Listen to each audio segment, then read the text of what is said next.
Learn English through Stories H1 PDF. Adapted and modified by Kulwant Singh Sandhu. Contents: The Complete Adventures of Feluda Volume 1. 1. Danger in Darjeeling Part 1. 1. Danger in Darjeeling Part 1. I Satyajit Ray. I saw Rajan Babu come to the mall every day. He struck me as an amiable old man. All his hair had turned gray, and his face always wore a cheerful expression. He generally spent a few minutes in the corner shop that sold old Nepali and Tibetan things. Then he came and sat on a bench in the mall for about half an hour until it started to get dark. After that, he went straight home. One day, I followed him quietly to see where he lived. He turned around just as we reached his front gate and asked, "Who are you? Why have you been following me?" "My name is Tapish Ranjan," I replied quickly. "Well then, here is a lozenge for you," he said, offering me a lemon drop. "Come to my house one day, I'll show you my collection of masks," he added. Who knew that this friendly old soul would get into such trouble? Why, he seemed totally incapable of getting involved with anything even remotely sinister. Feluda snapped at me when I mentioned this. "How can you tell just by looking at someone what he might get mixed up with?" he demanded. This annoyed me. "What do you know of Rajan Babu?" I said. "He's a good man. A very kind man. He has done a lot for the poor Nepali people who live in slums. There's no reason why he should be in trouble." "I know. I see him every day. You haven't seen him even once. In fact, I've hardly seen you go out at all since we came to Darjeeling." All right, let's have all the details then. What would a little boy like you know of danger anyway?" Now, this wasn't fair. I was not a little boy anymore. I was 13 and a half. Feluda was 27. To tell you the truth, I came to know about the trouble Rajan Babu was in purely by accident. I was sitting on a bench in the mall today, waiting for the band to start playing. On my left was Tinkori Babu, reading a newspaper. He had recently arrived from Calcutta to spend the summer in Darjeeling, and had taken a room on rent in Rajan Babu's house. I was trying to lean over his shoulder and look at the sports page when Rajan Babu arrived panting in, collapsed on the empty portion of our bench, next to Tinkori Babu. He looked visibly shaken. "What's the matter?" asked Tinkori Babu, folding his newspaper. "Did you just run up a hill?" No, Rajan Babu replied cautiously, wiping his face with one corner of his scarf. "Something incredible has happened." I knew what incredible meant. Feluda was quite partial to the word. "What do you mean?" Tinkori Babu asked. "Look, here it is." Rajan Babu passed a piece of folded blue paper to Tinkori Babu. I could tell it was a letter, but made no attempt to read it when Tinkori Babu unfolded it. I looked away instead, humming under my breath to indicate a complete lack of interest in what the two old men were discussing. But I heard Tinkori Babu remark, "You're right, it is incredible. Who could possibly write such a threatening letter to you?" "I don't know, that's what's so puzzling. I don't remember having deliberately caused anyone any harm. As far as I know, I have no enemies." Tinkori Babu leant towards his neighbor. "We had better not talk about this in public," he whispered. "Let's go home." The two gentlemen left. Feluda remained silent for a while after I had finished my story. Then he frowned and said, "You mean you think we need to investigate?" "Why? Didn't you tell me you were looking for a mystery, and you said you had read so many detective novels that you could work as a sleuth yourself?" "Yes, that's true. I could prove it, too. I didn't go to the mall today, did I? But I could tell you which side you sat on." "All right, which side was it?" "You chose a bench on the right side of the Radher restaurant, didn't you?" "That's terrific. How did you guess?" The sun came out this evening. Your left cheek looks sunburned, but the right one is all right. This could happen only if you sat on that side of the mall. That's the bit that catches the evening sunshine. Incredible. Yes, anyway, I think we should go and visit Mr. Rajan Majumdar. Another 77 steps. And what if it's not? It has to be, Faluda, I counted the last time. Remember, you'll get knocked on the head if you're wrong. Okay, but not too hard. A sharp knock may damage my brain. To my amazement, 77 steps later, we were still at some distance from Rajan Babu's gate. Another 23 brought us right up to it. Faluda hit my head lightly and asked, "Did you count the steps on your way back?" Yes. That explains it. You went down the hill on your way back, you idiot. You must have taken very big steps. Well, yes, maybe. I'm sure you did. You see, young people always tend to take big, long steps when going downhill. Older people have to be more cautious, so they take smaller, measured steps. We went in through the gate. Faluda pressed the calling bell. Someone in the distance was listening to a radio. Have you decided what you're going to say to him? I asked. That's my business, you my dear. Will keep your mouth shut. Even if they ask me something. You mean I shouldn't even make a reply? Shut up. A Nepali servant opened the door. And I, he said. We stepped into the living room. Made of wood, the house had a lovely old charm. All the furniture in the room was made of cane. The walls were covered with strange masks, most showing large teeth and wearing rather unpleasant expressions. Some of them frightened me. Apart from these, the room was full of old weapons. Shields and swords and daggers. Beside these, hung pictures of the Buddha, painted on cloth. Heaven knew how old they were, but the golden color that had been used had not faded at all. We took 2 cane chairs.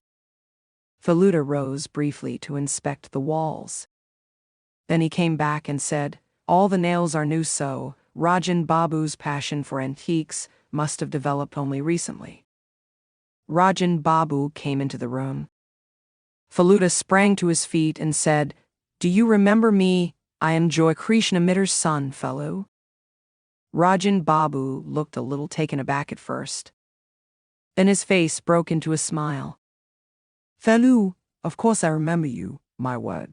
You have become a young man. How is everyone at home? Is your father here? As Faluda answered these questions, I sat trying to hide my astonishment. How unfair the whole thing was. Why hadn't Faluda told me that he knew Rajan Babu? It turned out that Rajan Babu had worked in Calcutta for many years as a lawyer.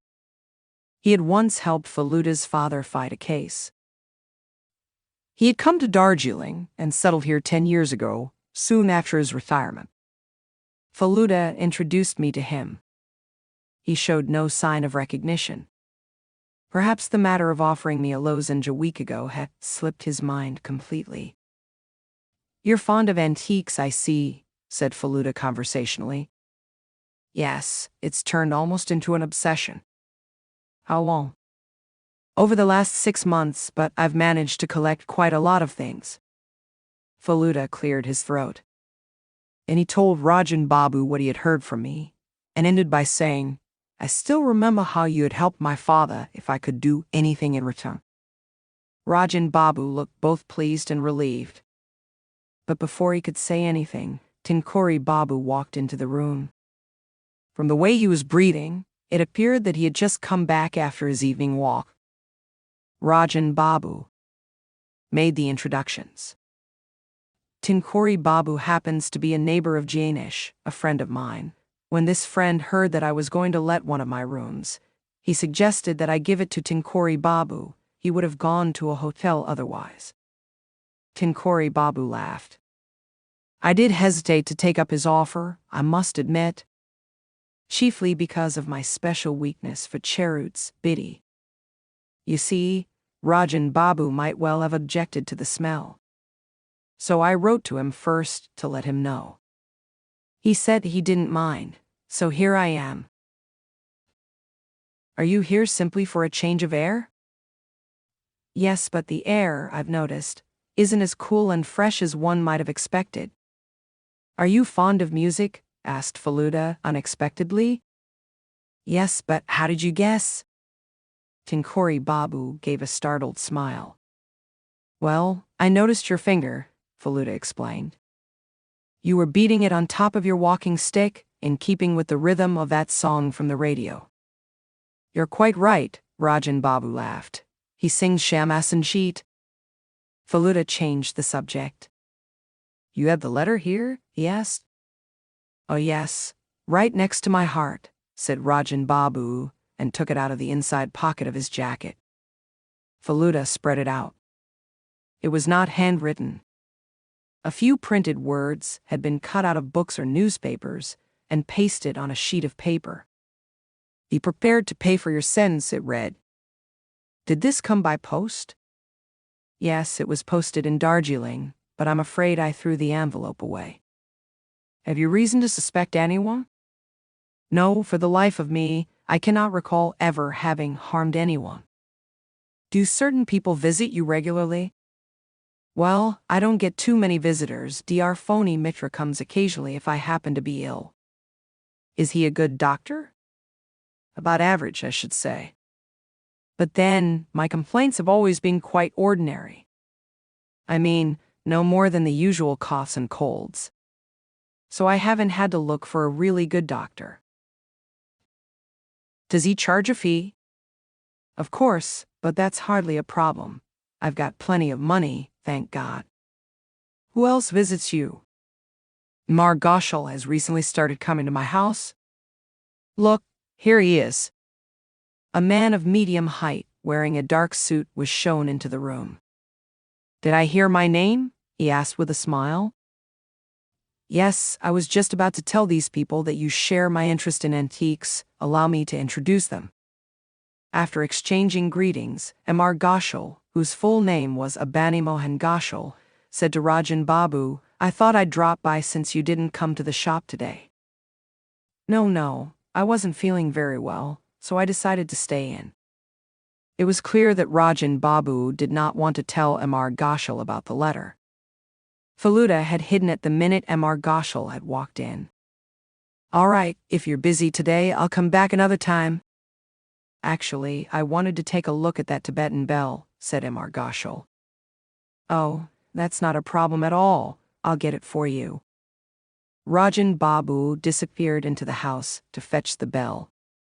Do you live here in Darjeeling? Faluda asked Mar Ghoshal, who had picked up a dagger and was looking at it closely. No, he replied, turning the dagger in his hand. I don't stay in any one place for very long. I have to travel a lot. But I like collecting curios. Faluda told me afterwards that a curio was a rare and ancient object of art. Rajan Babu returned with the bell. It was really striking to look at. Its base was made of silver, a handle was a mixture of brass and copper, which was studded with colorful stones. Mar Ghoshal took a long time to examine it. Carefully. Then he put it down on a table and said, You got yourself a very good deal there. It's absolutely genuine. Ah, that's a relief. You're the expert, of course. The man at the shop told me it came straight out of the household of the Dalai Lama. That may well be true. But I don't suppose you'd want to part with it. I mean, suppose you got a handsome offer? Rajan Babu shook his head, smiling sweetly. No, you see, I bought that bell simply because I liked it. I have no wish to sell it only to make money. Very well, Mar Ghoshal rose. I hope you'll be out and about tomorrow. Thank you, I hope so too. When Mar Ghoshal had gone, Faluda said to Rajan Babu, Don't you think it might be wise not to go out of the house for the next few days? Yes, you're probably right. But this business of an anonymous letter is so incredible that I cannot really bring myself to take it seriously. It just seems like a foolish practical joke. Well, why don't you stay in until we can be definite about that? How long have you had that Nepali servant? Right from the start, he is completely reliable. Faluda now turned to Tinkori Babu. Do you stay at home most of the time? Yes, but I go for morning and evening walks, so I'm out of the house for a couple of hours every day in any case. Should there be any real danger, I doubt if I could do anything to help. I am 64. Younger than Rajan Babu by only a year. Don't involve poor Tinkori Babu in this, please, Rajan Babu said. After all, he's come here to relax, so let him enjoy himself. I'll stay in if you insist, together with my servant. You two can come and visit me every day, if you so wish. All right. Faluda stood up. So did I. It was time to go. There was a fireplace in front of us. Over it, on a mantel shelf, were 3 framed photographs. Faluda moved closer to the fireplace to look at these. My wife, said Rajan Babu, pointing at the first photograph. She died barely 5 years after our marriage. The second photo was of a young boy, who must have been about my own age when the photo was taken. A handsome boy indeed. Who is this? Faluda asked. Rajan Babu began laughing. That photo is there simply to show how time can change everything. Would you believe that that is my own photograph? Taken when I was a child. I used to go to a missionary school in Bankura in those days. My father was the magistrate there. But don't let those angelic looks deceive you. I might have been a good-looking child. But I was extremely naughty. My teachers were all fed up with me. In fact, I didn't spare the students, either. I remember having kicked the best runner in our school in a 100 yards race to stop him from winning. The third photo was of a young man in his late 20s. It turned out to be Rajan Babu's only child, Prabir Majumdar. Where is he now? Faluda asked. Rajan Babu cleared his throat. I don't know, he said after a pause. He left home 16 years ago. There is virtually no contact between us. Faluda started walking towards the front door. A very interesting case, he muttered. Now he was talking like the detectives one read about. We came out of the house. It was already dark outside. Lights had been switched on in every house nestling in the hills. A mist was rising from the Ranjit Valley down below. Rajan Babu and Tinkori Babu both walked up to the gate to see us off. Rajan Babu lowered his voice and said to Faluda, Actually, I have to confess that despite everything, I do feel faintly nervous. After all, something like this in this peaceful atmosphere was so totally unexpected. Don't worry, said Faluda firmly. I'll definitely get to the bottom of this case. Thank you, goodbye, said Rajan Babu and went back into the house. Tinkori Babu lingered. I am truly impressed by your power of observation, he said. I too have read a large number of detective novels. Maybe I can help you with this case. Really, how? Look at the letter in your hand, take the various printed words. Do they tell you anything? Faluda thought for a few seconds. The words were cut out with a blade, not scissors, he said. Very good. Second, each word has come from a different source. The typeface and the quality of paper vary from each other. Yes, can you guess what those different sources might be? These 2 words, prepared and pay, appear to be a newspaper. Right, Ananda Bazar. How can you tell?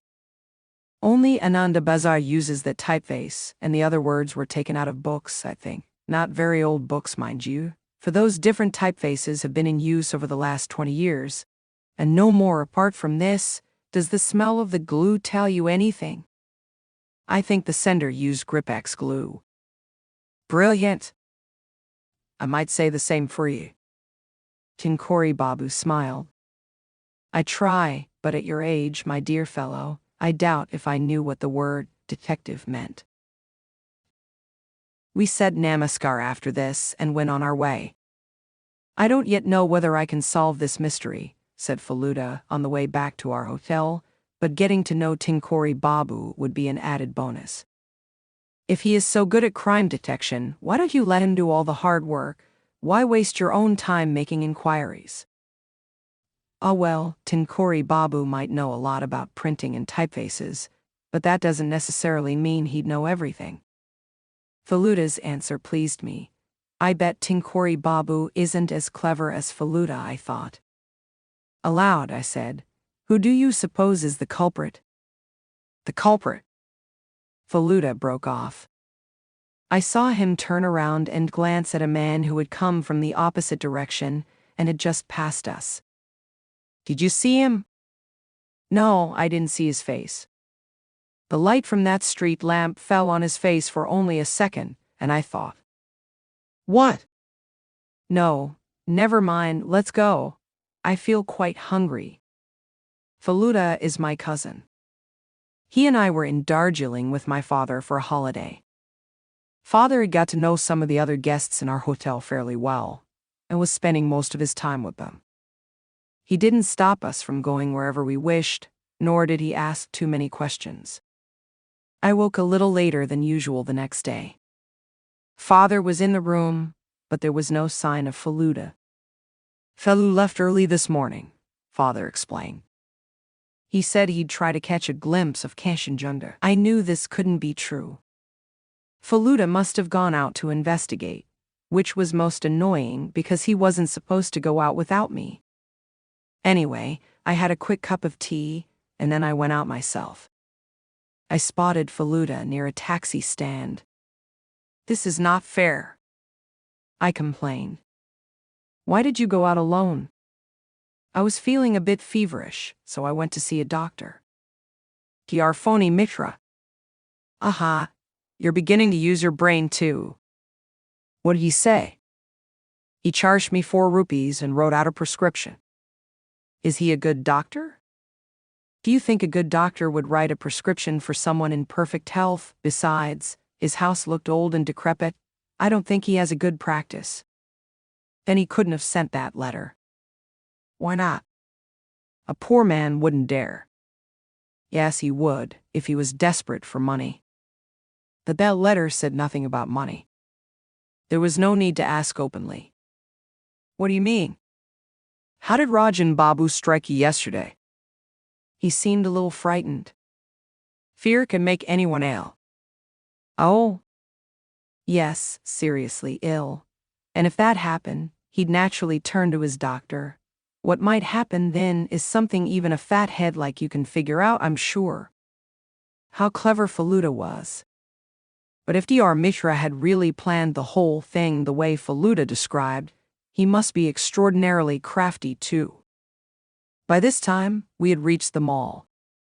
As we came near the fountain, Faluda suddenly said, I feel a bit curious about curios.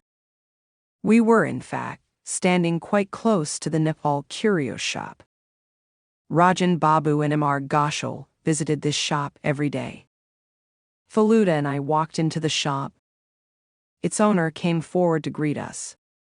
He had a light gray jacket on, a muffler round his neck, and wore a black cap with golden embroidery. He beamed at us genially. The shop was cluttered with old and ancient objects. A strange musty smell came from them. It was quiet inside. Faluda looked around for a while, then said, sounding important, Do you have good tankas, Tibetan paintings? Come into the next room, sir. We've sold what was really good, but we're expecting some fresh stock soon. What is a tanka? I whispered. You'll know when you see one, Faluda whispered back. The next room was even smaller and darker. The owner of the shop brought out a painting of the Buddha, done on a piece of silk. This is the last piece left, but it's a little damaged, he said. So this was a tanka. Rajan Babu had heaps of these in his house. Faluda examined the tanka like an expert, peering at it closely, and then looking at it from various angles. 3 minutes later he said, This doesn't appear to be more than 70 years old. I am looking for something much older than that, at least 300 years, you see. We're getting some new things this evening, sir. You might find what you're looking for if you came back later today. This evening, did you say? Yes, sir. Oh, I must inform Rajan Babu. Imar Magyamdar, he knows about it already. All my regular customers are coming in the evening to look at the fresh arrivals. Does Imar Ghoshal know? Of course. Who else is a regular buyer? There's Imar Gilmar, the manager of a tea estate. He visits my shop twice a week. Then there's Imar Nolaka, but he's away in Sikkim at present. All right, I'll try to drop in the evening. Topsh, would you like a mask? I couldn't resist the offer. Faluda selected one himself and paid for it. This was the most horrendous of them all, he remarked, passing it to me. He had once told me there was no such word as horrendous. It was really a mixture of tremendous and horrible. But I must say it was rather an appropriate word for the mask.